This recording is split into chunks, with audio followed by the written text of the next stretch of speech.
Luxury haircuts without the hefty price tag. WIFR's Quay Chandler shares how One Loves Park Barbershop is cutting through trends with camaraderie and style.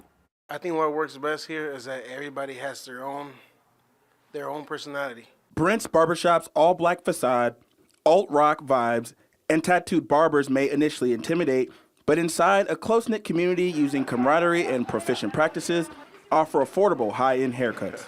And the way we all have love for each other, that's the main part of that. According to the Bureau of Labor Statistics, the average cost of a haircut spiked from $32 in 2018 to nearly $42 today, which some barbers believe contributes to the decline of barbershops as traditional social centers. I'm not going to make no haircut too expensive when we could just build a better rapport with each other and, because, I mean, you can't really beat the price, you know what I'm saying? I only charge $30 for a straight haircut.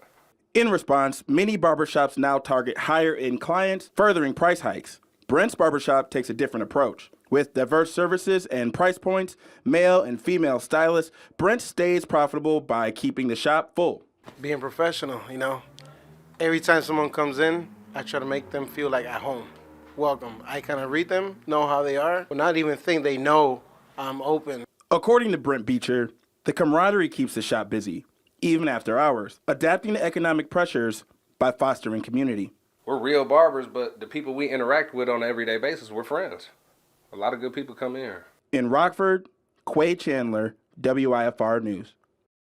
For more about Brent's or to learn how to schedule an appointment, go to WIFR.com.